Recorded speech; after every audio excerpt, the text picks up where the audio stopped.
Okay, so today we have the class about the Linux operating system. And what I'm going to do, I'm going to stop sharing my screen so Shahid can start sharing. Right? Yeah. Okay.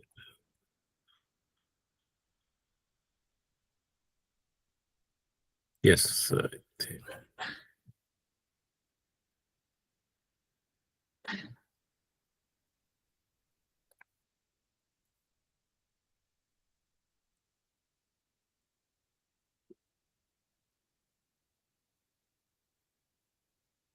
Yes, Shahid, you can start sharing. Yes.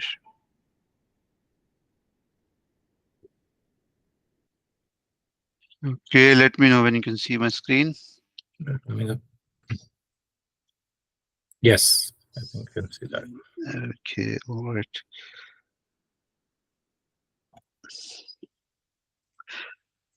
Okay, we're good to start. Yeah, I think we're good to go.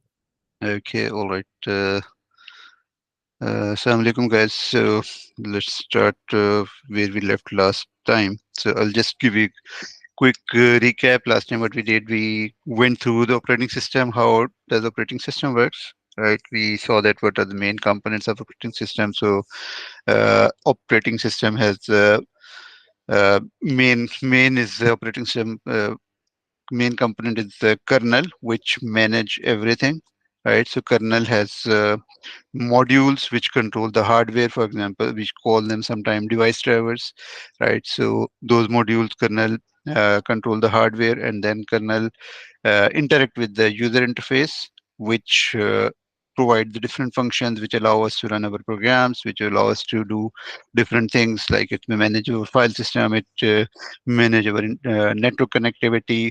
So all those things are done by operating system. So then we went through Windows operating system. We saw Windows history, and then we saw difference between our server operating system and desktop operating system. So basic principle of operating system remains the same, but server operating system is meant to be scalable for hundreds and thousands of users, while your desktop operating system, they just handle few users, okay, maybe for 2 3 4 10 users, but not hundreds and thousands of users. But the server operating system, of course, they handle hundreds and thousands of users. So we covered one type of operating system, that was Linux. So another popular type of operating system these days is Linux. So we'll just go through Linux and see what it is. So just I'll go with a very brief history of Linux operating system. So Linux was uh, in 1991. Uh, a Finnish a student from Finland. He started a project where he wanted to have an operating system for his personal computer. So Linux, his name was Linus Torvald. So he started an operating system which is which will be free source available to anybody and will be able to run it on personal computers. So before that, there were Unix operating systems. It was HP Unix, it was Digital Unix, and Open VMX. There are a lot of different Unix operating systems, but they all were for mainframe computers. So they were not for personal computers. So mainframe computer used to be a huge computing machine available in big companies, and that would run some compute jobs. So Unix was available for with those. So one flavor of Unix was available uh, in PCs, but that was, of course, a licensed product and was expensive. So if you were buying PC for example, at that time, PC would cost maybe 300, 400, $500. So the Linux operating system was also costing the same amount. So that was the main initiative that guy has. So he thought, why not to have a open source operating system which is looks like similar to Linux, and then it is available to anybody who want to use it. So then he joined forces with some of the universities in US, and then they released the initial kernel of version of Linux in 1991. They license it as a GNU project. So GNU project license is is general usage license. So they call it general public license.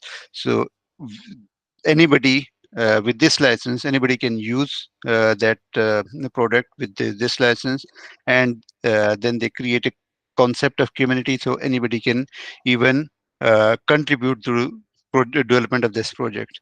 So that is where hundreds and thousands of people around the globe, they started working with Linux, and then Linux become popular among the people who want to run Unix type operating system within their PCs, and from there it got uh, uh, huge development. Lot of applications were developed around it, and then it become started become popular in the industry.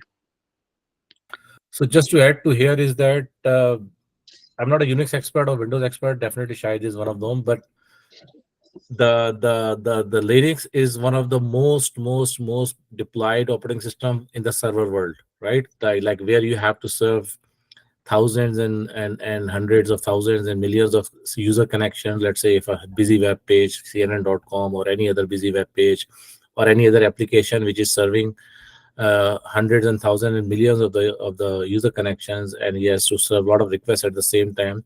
So that's where in most of the production environment it is a Linux operating system that's being serving, because Linux is famous for its less overheads, more optimum performance. It's not about the user interface the way normally Windows give us the nice fancy GUI based interface. Linux normally mostly works on the command shell sort of thing, but the essentially most important thing that Linux bring to the table is the stability and the ability to use resources in a more optimum fashion. So normally in the Linux world, server crashes are not as common as in Windows world, right? So that's the main reason Linux is very prevalent in the serious environments, right?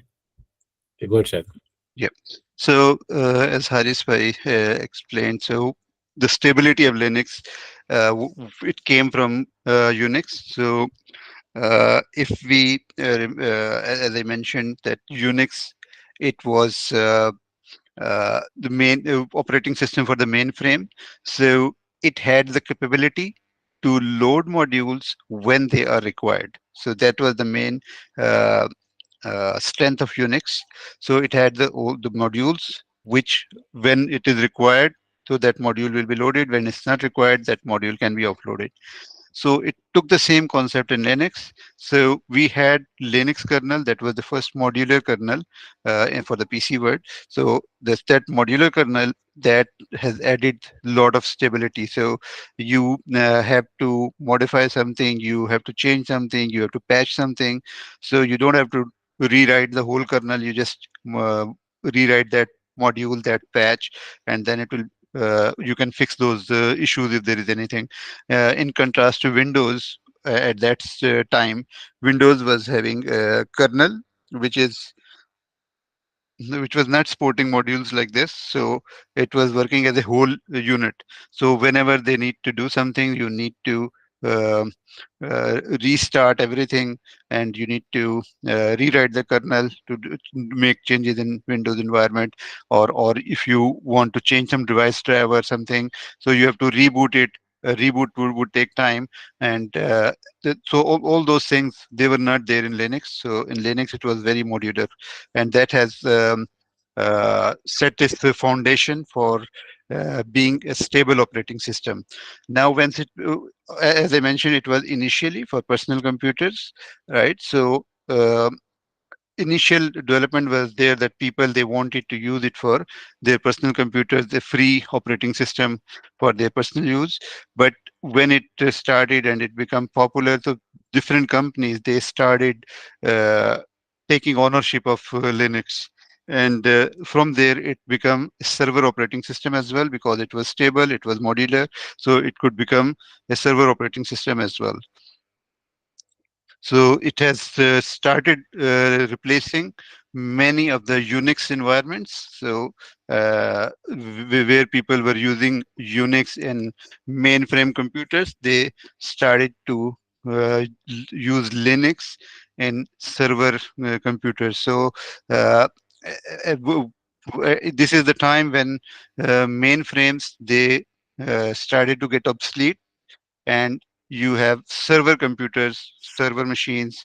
They started getting popular, and main reason was one of the main reason was Linux availability.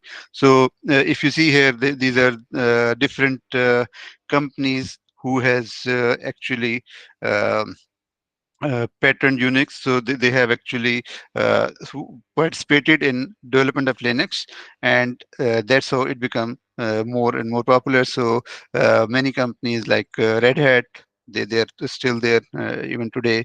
Ubuntu, so they're there today as well. And there were other like CentOS, SUSE, and Kali. So there are different people who companies who started uh, using Linux for some specific purpose. Okay, so we call it Linux distribution. So with the help with the help of this company, they become different distributions. These distributions, they uh, are different from each other. All the distribution, what you see here, they all share the same kernel. That's the first thing, that in Linux, it doesn't matter which distribution you're using, they all share the same kernel, which is actually the initial project release. They still own that kernel development, and they still release the kernels all the time. Then those kernel, they are taken by different companies. So like for example, Red Hat take that kernel, they build applications around this, and then they release it as a uh, Red Hat distribution. Same thing, Ubuntu will do that. Ubuntu will take that, and then they will release their own version of Linux. Yeah, so So this is the very important, right? So Yeah, if you look at the difference from the Windows and Mac OS, Windows is owned by Microsoft and Mac OS is owned by Apple. But here, because of the concept of the GNU, this Linux kernel and Linux is being developed by many people, right? So, and they have their own set of modules and so on. So this is called a distribution. You see Red Hat, Fedora, CentOS, Ubuntu, Kali, SUSE, Debian. So they all are the Linux distribution. And especially, I think, Shadway can correct me, but Red Hat Linux is the most widely deployed in the production environment because it's very stable and it's definitely owned by a company now which supports it and all that. So these all are the, you can say, the flavors of the Linux, but they use the same kernel, right? This is most important. And on top of that, there are different modules they all developed for their own distributions, right? yeah.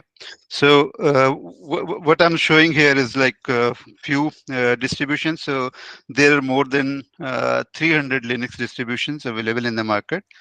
They all Linux distributions. They are some of them are general purpose like Red Hat or SUSE or Ubuntu. So they are general purpose server operating system or desktop operating system. They release both versions, and you could use them. If you right, like Red Hat or Ubuntu or SUSE Linux, you want to use it for your personal use, you can use it.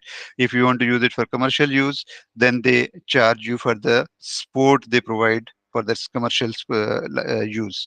So there are many other distributions which are purpose built. For example, this Kali Linux. The Kali Linux is built for security personnel to they want to run some penetration testing, or to test how secure is your service, how secure is your computer. So security personnel, they normally run pen tests. So Kali Linux is very popular for that security testing.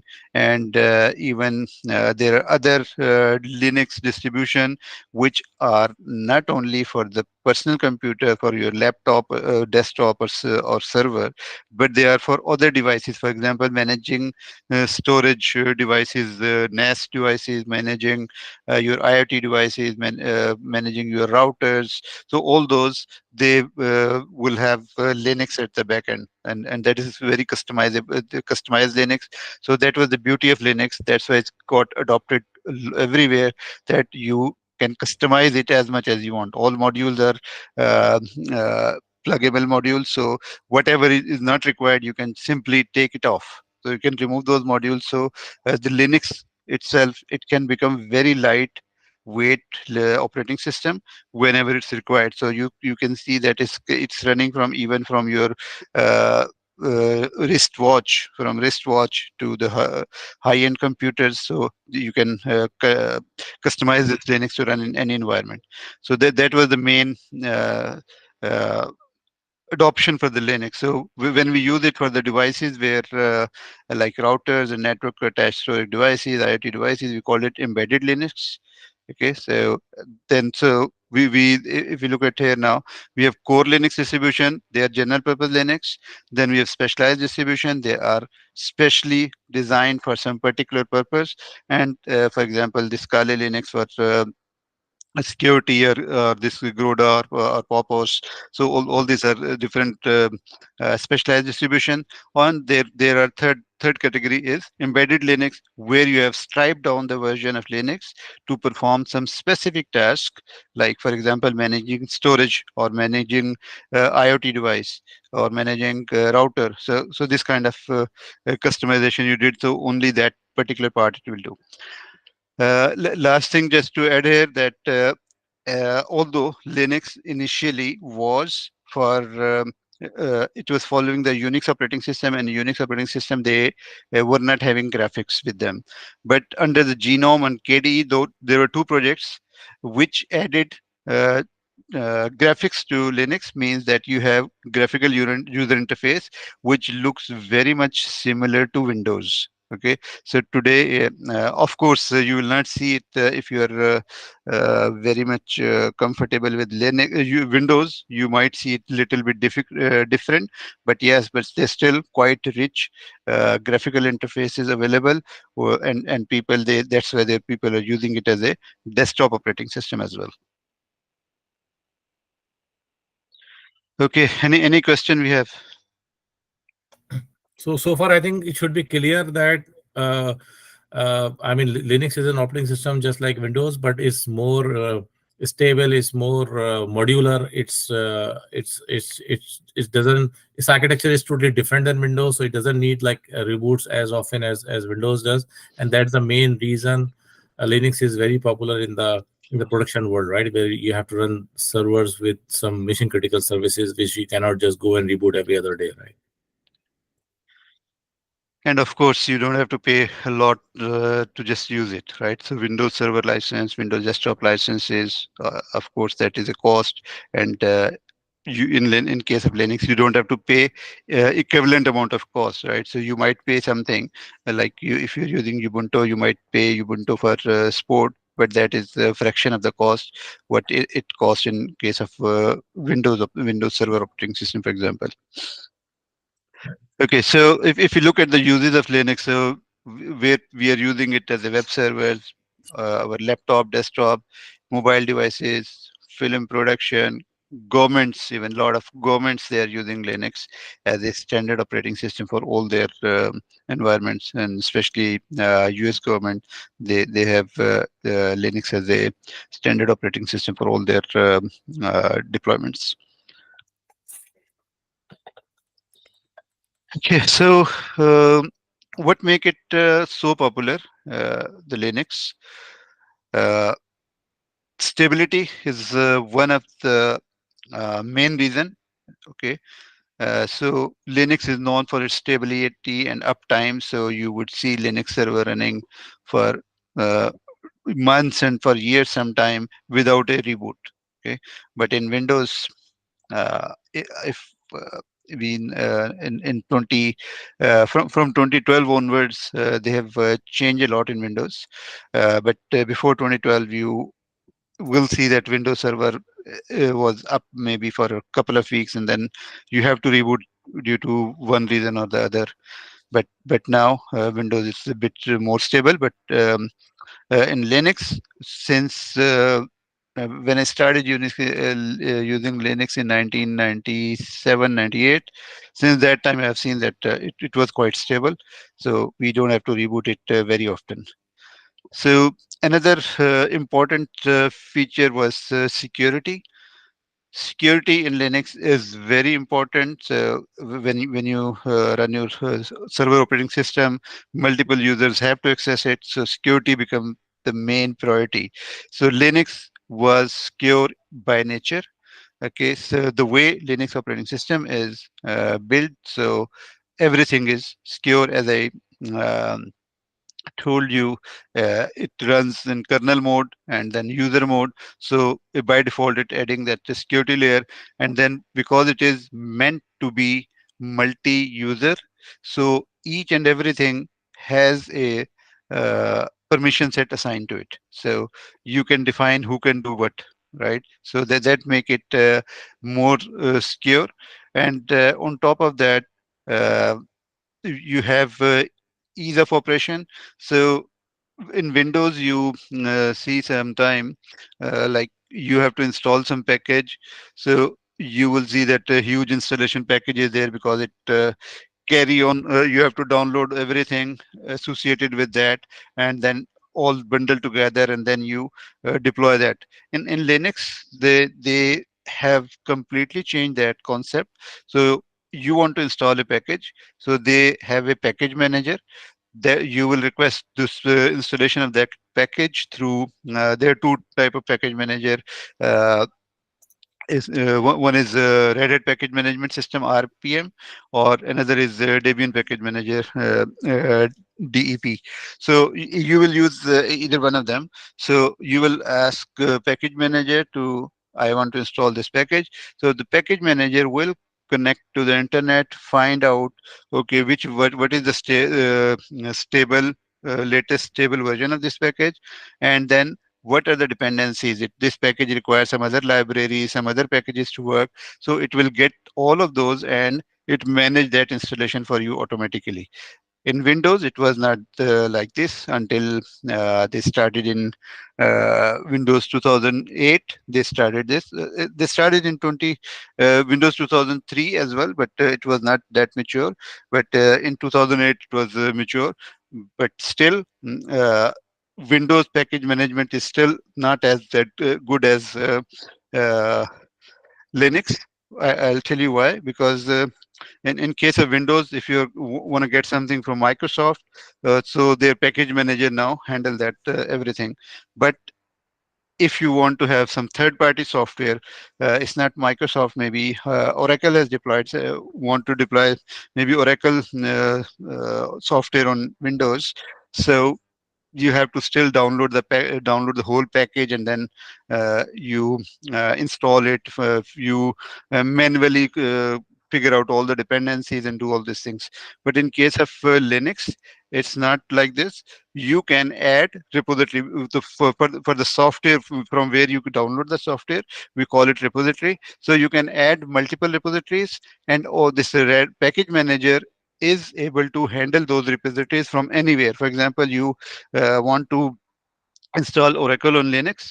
So you will add Oracle repository, and package manager will understand whatever the requirements are there. So you simply tell that, okay, you want to install Oracle software. It will install, it will manage all the uh, dependency packages, everything it will manage for you. So this ease of operation is one of the major thing which has made it. There are two things. It has made it stable, very stable, because everything that is managed to the repository, so you know what is working well, right? So that's why uh, you install only those things. And then it's very simple to install the software. You don't have to worry about anything. You just need to know that from which repository you can get the package. You just point to that repository, and you just simply install it. Another aspect was hardware compatibility. So it came from number of developers working on it all over the world, a lot of people working on it, and everybody has access to different hardware. So people have added support of different hardware. So um that's why it's become too much uh, s- um, widely adopted, because a lot of hardware was supported. So I used to have Android phones in maybe 2000 4, 5, 6.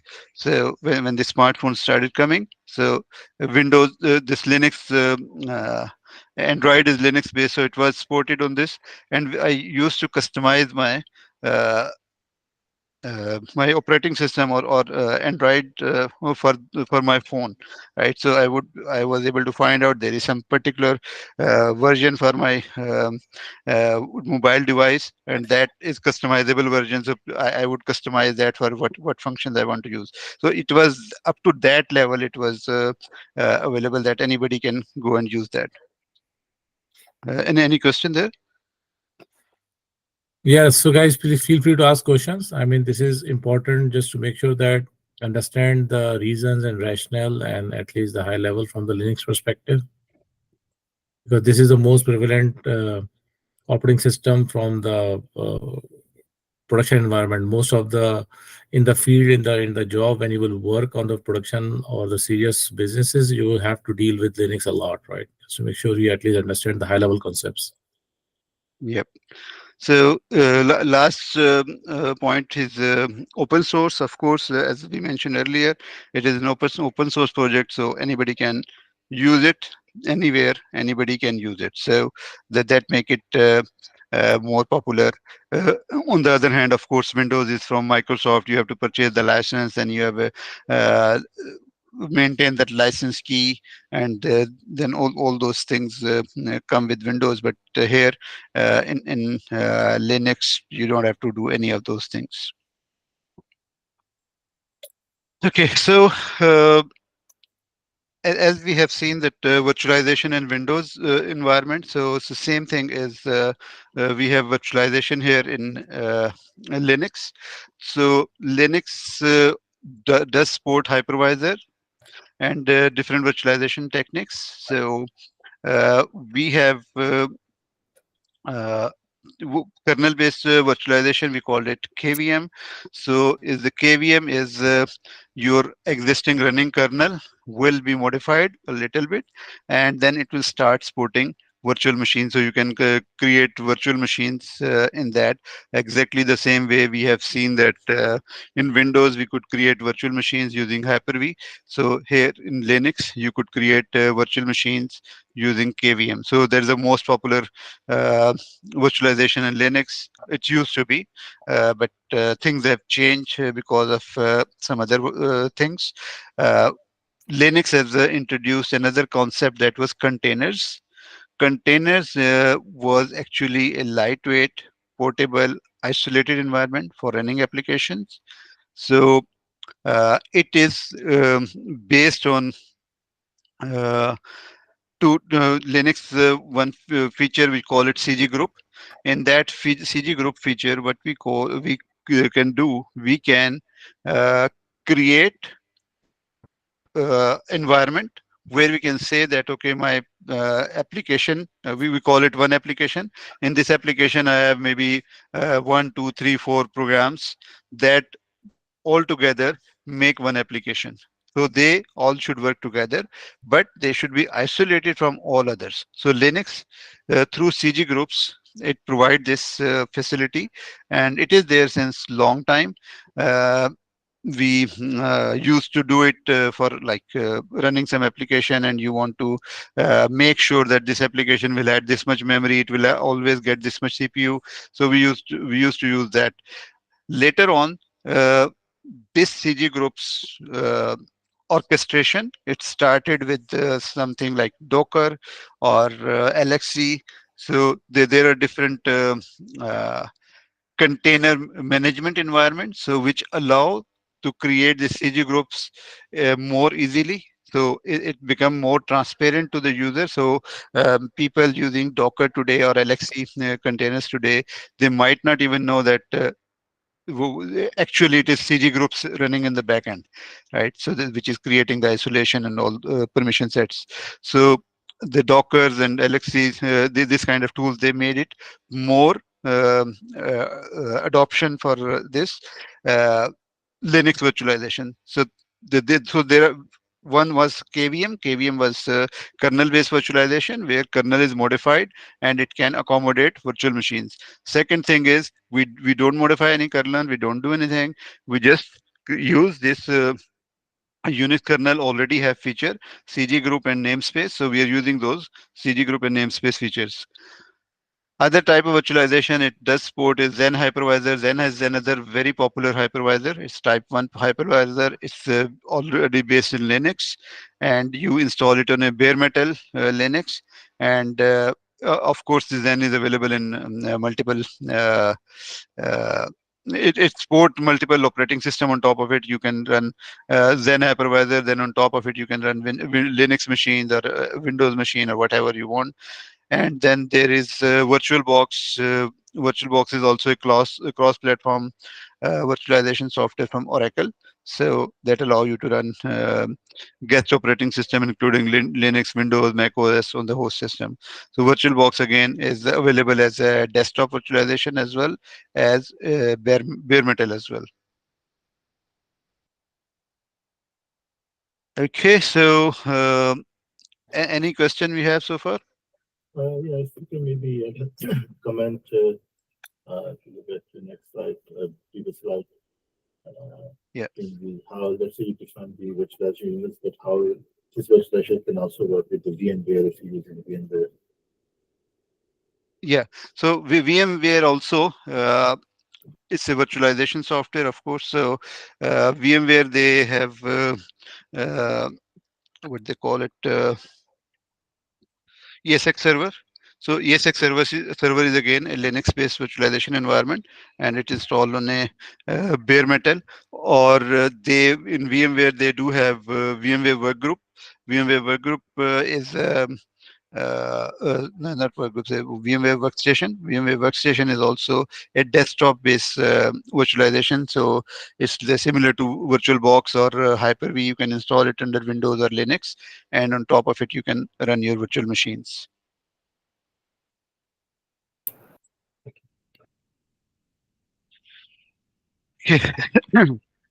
So let me show you my Windows, so Linux. So uh, This is a virtual machine the Shahid is running as a, as a Linux, right? Yeah. yeah, yeah. So last time, as I show you, I have this virtual box. So last time I was running Windows server from here. Now I'm running Linux server from the same virtual box. And which Linux distribution is Okay, yeah, I have installed Ubuntu. it? Ubuntu, okay. Yes, so why I've installed Ubuntu, I just wanted to show you guys that how similar it is to the Windows. So you can see your application, you can see your desktop, like Windows desktop. You can click on the application and you can start it. So all those things which you were using on Windows, you can use it on Linux as well. Even if you see that. This is LibreOffice, so it's quite similar to Microsoft Office. So you have that application available as well. So if you are using as a um, desktop operating system, you will install that desktop environment, and within that desktop environment you will have all the software what you think that is required to run your desktop. So almost everything is there. If you go with the today's social media tools or video editing tool or anything else, you just name it, you will find something free of cost in Linux. Okay, so whatever you purchase in Windows, so although in Pakistan we don't purchase anything, but all the things which we supposed to purchase in Windows, all those things are freely available in Linux if you're using that Linux desktop. Of course, you will feel it a little bit different, right? So, but yes, they are available. So in Windows we have this taskbar down here. In Linux, normally they have it here, but you can customize it and you can align it wherever you want, and you can align it the way you want. Normally, what happens in Linux, we work from terminal. Okay, so this terminal could be local terminal, It could be within when I'm logged into console, and I could connect to this terminal and I can run commands here. Okay, and it could be a remote session, so I do not have to log into console here. I could do it from somewhere else. Okay, so uh,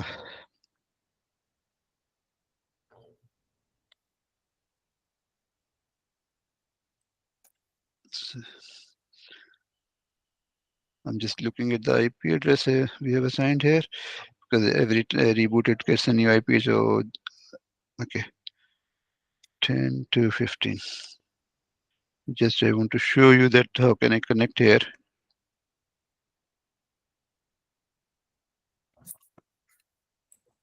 So this is my now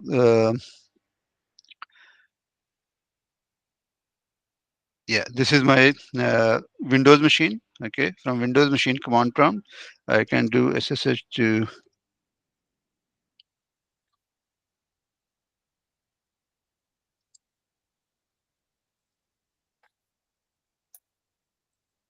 give it as IP address.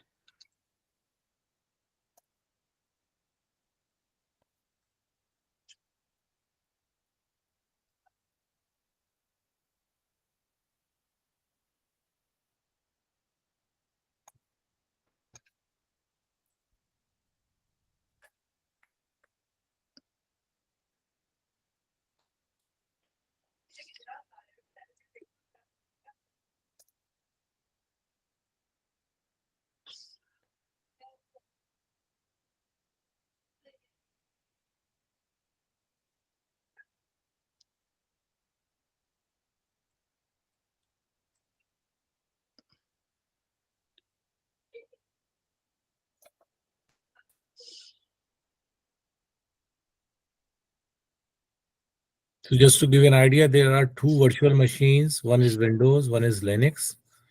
And what Shahid was showing, that this is the Linux interface. At the same time, the command prompt that you saw before was on the Windows VM, right? Yeah, I need to check from where it's getting the IP address. No, it should get it automatically. Why is this not showing me?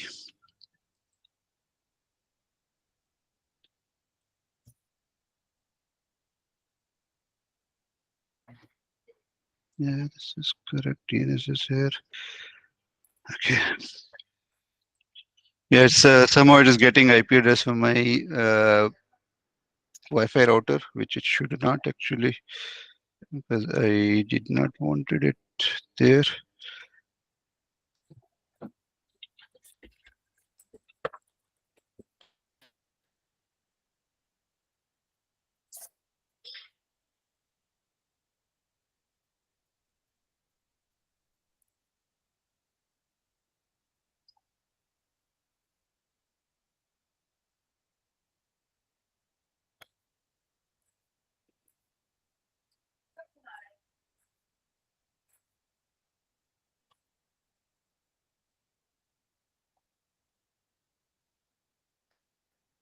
Okay, I have changed it network now. Let's see what I have got.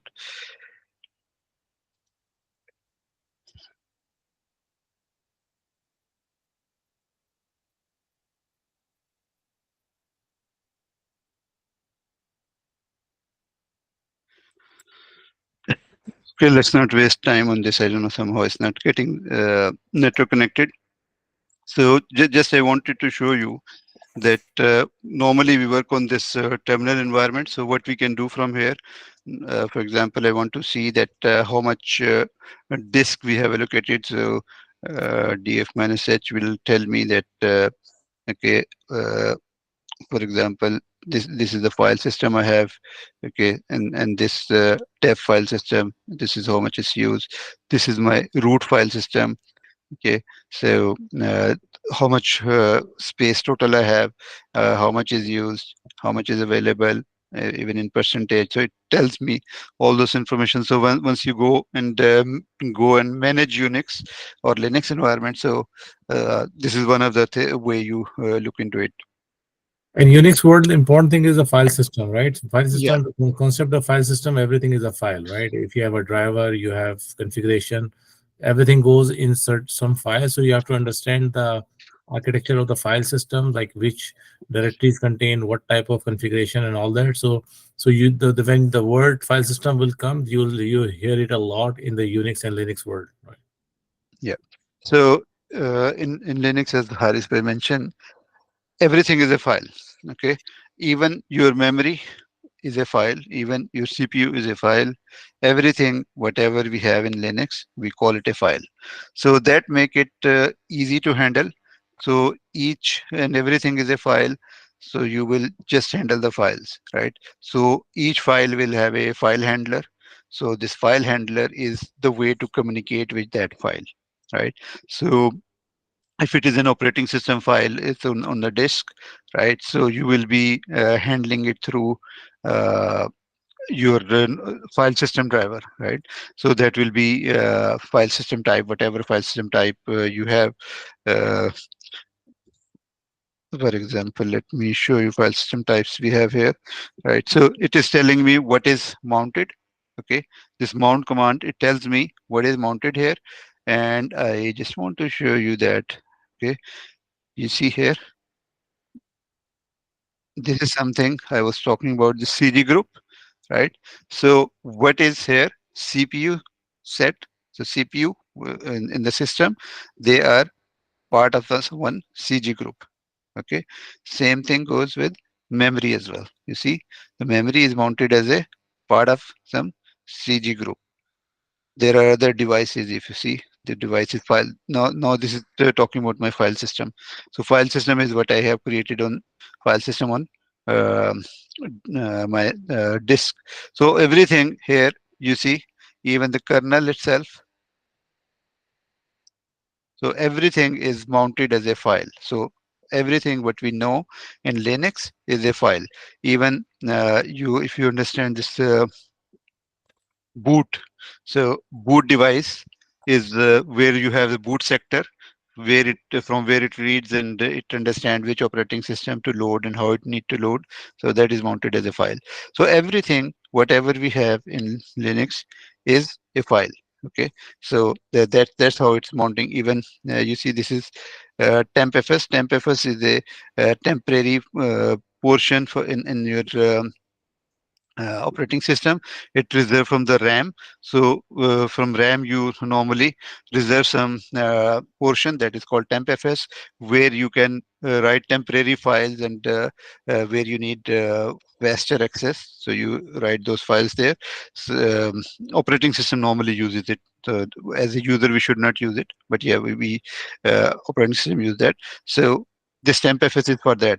If you look here, proc is where all the hardware resources we have in the system, every hardware resources, they will have a uh, associated file for that resource. So be it be your Bluetooth device connected, you have a serial port in your system, you have a mouse connected, keyboard connected, you have a CPU, processor, motherboard, everything will have a file associated within proc. So proc is something where you have all the devices, all the hardware related stuff connected. So in Linux, as we already mentioned, everything is a file. Now, how it becomes important to how Linux is actually uh, securing those files. Okay, so if I do, uh, yeah, ls minus ltr. So what I see that my this is these are my files in my or folders in my current directory, right? So each folder, it tells me what type of it is, what type of file it is. So it is saying it's a directory folder, directory file. Okay, it's a directory. Then it give me read, write, execute permissions. First three are for the owner, then another read and execute permission for the group, and then read and execute permission for others. So Linux creates a permission set for each file with three type of users here. So one is for the user or creator who has created the file, who own the file. So we have concept of ownership of the file. So who own the file, they will have a permission set associated with that. Then if that user is part of any group, there are other people in the group who has the similar type of permission. So that is second part of it. And third is others who are not owner of this file, and they are not in the same group as the owner is. So what is for them? So that's how it controls permission. So, and it can be changed for anything. And you will see that a lot of different things have different set of permissions, and that's how it control that will who is able to do what with those files.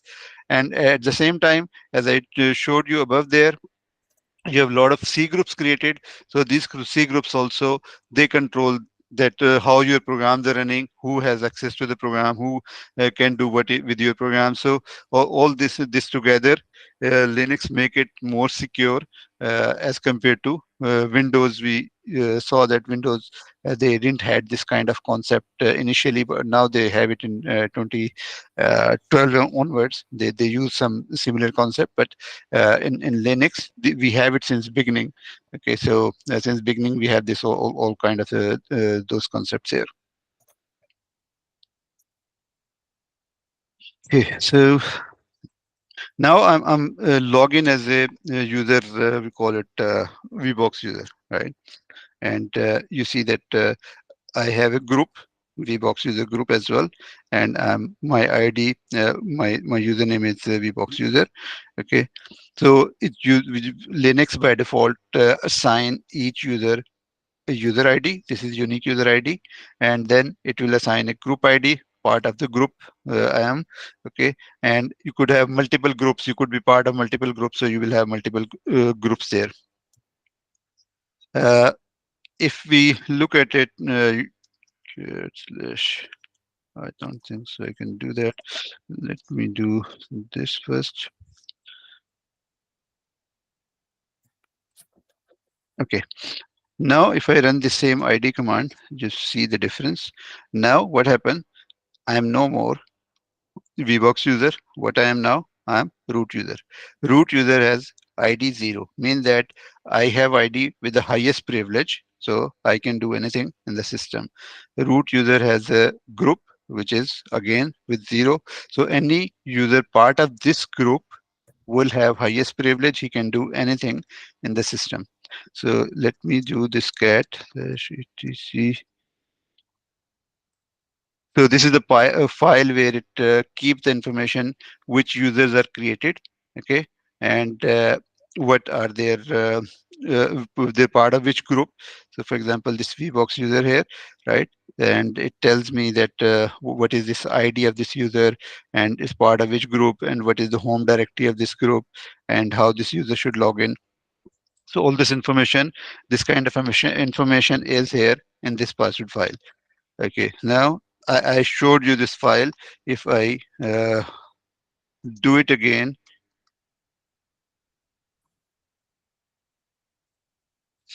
okay, so, with this, I need to go back again.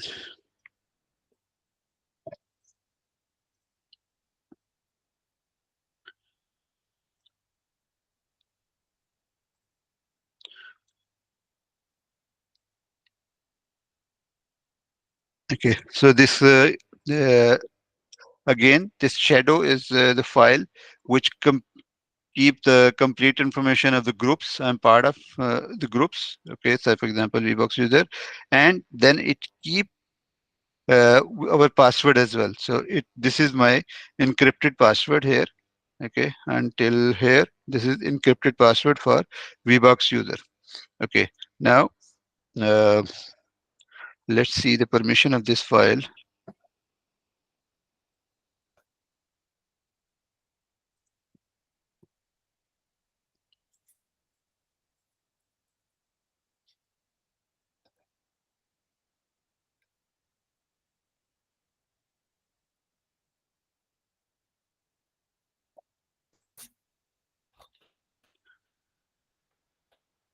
Sorry. Okay, so you see here this file. what is saying, although I'm root user, right? So I have read and write permission, but I cannot execute it. This is a file, so it doesn't say D here. So if it will say D, it means it was directory. So as the owner of this file, as a root, I have read and write permission. This is not executable file, so I cannot execute it. Anybody in root group can read only this file. Anyone else is not able to read this file. Okay, so let me do that. I'm now VBox user.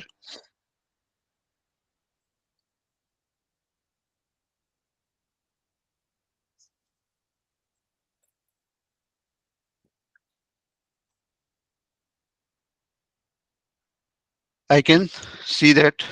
Okay, now if I just do cat to this file,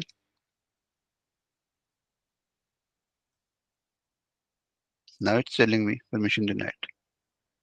Okay, because I am not part of any of this thing, right? I'm a VBox user, so I'm not part of any of this, so it will not let me access this file.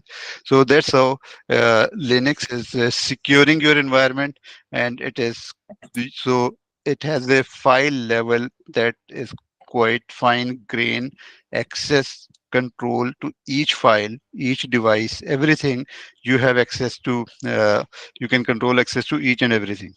Okay, so that's why it become more and more stable, and it become more and more secure. Okay, of course there is a lot in Linux. Will not be able to show you a lot, but what we can do, I can show you some path what we need to do here. uh, so you can follow these different I have shown you can install Linux and Windows using WSL. So WSL is the Windows service which allow you to install Linux in parallel to your Windows. So your Windows will be running all the time, and within Windows you could run your Linux application, Linux shell, and those things. So with WSL service you can do that, or you can install it completely separate instance through using Microsoft Hyper-V. So I have shown this the Hyper-V as well. You could do it through VirtualBox the way I am doing in my system. So you could do it in that way as well. Why I'm using VirtualBox? Because I'm running different virtualizations, different hypervisors. So for me, this is the best thing, because when I don't need it, I can shut it down, I can put it aside. But if you are using Hyper-V or WSL, so they're default Windows services, so they keep working with you all the time, unless you go and uninstall those things. For example, Hyper-V will start your virtual machines all the time when your Windows start. So I don't need them. Like today, I don't need Windows machine. I don't need to show you Windows VM, so I didn't run that. Right. So that's control. I can do it in VirtualBox. So that's why I prefer to run it in VirtualBox. But these are different three ways you can run and install Linux within your laptop and desktop and practice. And then there are few places which are free tutorial. They'll tell you what is Linux, uh, different commands, these are very beginner specific things. So you can learn the Linux resources through these things. So uh, that is really very important to if you want to work in IT field, in any area you go, you want to go to networking, you want to go to security, you want to go to virtualization, cloud, anywhere. Linux is the foundation for all those areas. So I will recommend anybody willing to work in IT field, they should go and learn Linux from all those things we have mentioned here. And you start it, then you will get to know how to go further in that. Okay, all right. Thank you very much, and I will hand it over back to uh, Haris bhai. Yes, so thank you, Shahid, for that great intro. So important thing for the Linux perspective, I think I can imagine that when Shahid was showing the screens and going through the file systems and all that, it seems very complicated, right? It's all, like a lot of text appearing on the screen. But this is where the strength of the Linux or Unix is, right? Because Linux give you full control. In Linux, everything is a file system, and as an administrator you have access to the every file system. You can go, you can check, you can see what's happening. Usually in Windows this information is not available that easily, right? In Windows normally it's a nice fancy GUI. We just look at the screens, but what's happening in the back end, what's happening on the file system, we really don't usually have much insight. In Linux, although apparently it seems a bit complicated, but that's a real strength, that Linux give you full access, full control. You just need to know which file my information is and just go to that file system, just see, edit, whatever, right? Whether it's a driver, whether it's a password, whether it's everything as Chait shown, right? There was encrypted password in the password file, although, so you can just go and check the password right now. Although it may be encrypted, you might not be able to crack it, but at least you know where the passwords are safe. In Windows it's not that easy, right? So that's where the real strength. And in the production environment, in, I would say, in all the serious environment, Linux is there. You cannot avoid the Linux, right? Because it gives you so much value, so much benefit, so much strength, so much stability. That's the most important thing for any business, to make sure if you're running a e-commerce server or any web server, any server or any application I'm running, I want to make sure that that application is always available when user are trying to access it, right? And that stability usually is more guaranteed in Linux compared to Windows. All the Windows servers are also available; they're also doing fine, but Linux is definitely has good reason, and that's the reason most of the world is running very serious business on the Linux. So important takeaway I would say from this course, overall this course and plus last two sections, is that if you want to make a career in IT, whether regardless which career Shahid mentioned, right, whether network security, IT admin, or anything else, there are few key skills that everyone should know, and I have repeated many times in the during the course of our last few classes, that the couple of things as an IT administrator you should know and everyone should know, because point is that world is changing now. The IT that used to be 10 years ago, 20 years ago when we started the career was different than today. Today is very dynamic, very agile, very systematic, and also rapidly changing, right? So you have to make sure you at least have the base skills that you can grow on. And I would summarize that, at least I can say that two skills that everyone must go for in to make a career in next few years. One thing is for sure the knowledge of the operating system, and especially the Linux operating system. Linux, I will definitely encourage everyone to at least go through some basic Linux courses and do some practice, as Shahid mentioned. Install it on your Windows laptop or desktop or whatever, right? And start practicing. Get yourself familiarized with the file systems, at least high level file system. What is the file permission? How to set the permission? At least know the basics, because even you are doing a coding, you are uh, providing service to some certain customers. You code during coding, you need to understand that what type of permission administrator will have compared to end user will have. So have some basic knowledge of the Linux is definitely a big plus, I would say. And on top of that, in addition to the Linux, in the coming world, having the knowledge of the Python is very important. So make sure every one of you get some basics knowledge about the operating system, especially Linux, plus the Python. I think that will help you irrespective which career path you choose, right? It's not necessarily that Python is only for the coders. It's definitely for many other fields of or the careers that are coming in next few years in IT. Python and knowledge of the Linux definitely will have. And all these courses that we have seen in last 7 8 classes, it's all basic introduction just to give you directions. As Shahid has shown you a screenshot, Shahid has shown you some basic knowledge.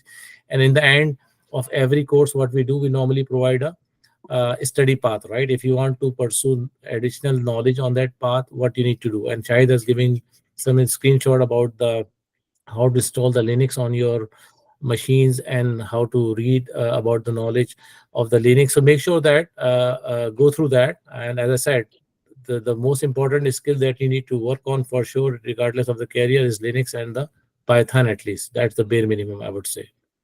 Having said that, thank you very much, Shahid. I really appreciate that. If anyone has any question, ask for it. Otherwise, think we'll take an excuse from the Shahid with great, definitely support and help for the last two classes. Given us great insight for sure on the operating system, and he's a great resource. Connect with him on the LinkedIn. I have given his LinkedIn in the slide deck. And make sure if you have any query and if you want to know more about operating system or system administrator, Shahid definitely has decades of experience, I would say, right? He's been working in the domain for many years. He's been familiar with many different technologies and fields in terms of operating system, virtualization, and all that. And Shahid, before you leave, can any last, I would say, point or advice you want to give to students? Yeah, Haris bhai, first of all, thank you very much for giving me this opportunity. I really enjoyed both days talking to the guys on these things. And second thing is from the point of view that what people should do, anybody want to see their career in IT field, as Haris Bhai has mentioned, that you need to understand two things very well. That is, one is your Linux operating system. So that is the key. Regardless any area you go in IT, you really need that. And second thing is very important part is as Haris Bhai has mentioned, Python. So Python has really changed the landscape, the way we used to work in IT. So it has changed it. Everything from cloud deployment to managing your router devices to managing security to run security tests to manage your operating system. So everything has changed through Python. So a lot of people, they do everything through Python today. Okay, so that is the main core of your IT. So you need to go through those things. Uh, as Haris Bhai has mentioned already, so all the guys I know during this program, they are really very experienced people. They are coming to you, sharing their knowledge with you.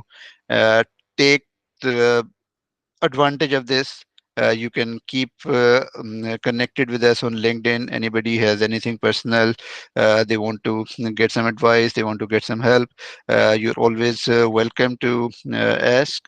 I will try to manage as much as possible and give you support wherever is possible. So we'll definitely will be happy to do that. Thank you very much. Thank you, Shahid. I really appreciate that. Definitely, I guess LinkedIn is the right platform to connect, right? For professionally, if you have any of you has any need any advice in terms of the domain Shahid is covering, or in general the career domain, I think all of us who has presented in this entire course, we all are really very much willing to assist in any way possible, right? So any career guidance, definitely reach any of us. And LinkedIn profile of every one of us has been shared. So definitely, thank you very much, Aida. Really appreciate, and thanks for joining in. Inshallah, we'll have more sessions in the future. So thanks for your time. Thank you, Elizabeth. Thank you, guys. Bye. Thank you. Take care. So, okay, let me stop the recording for a while. 1 second.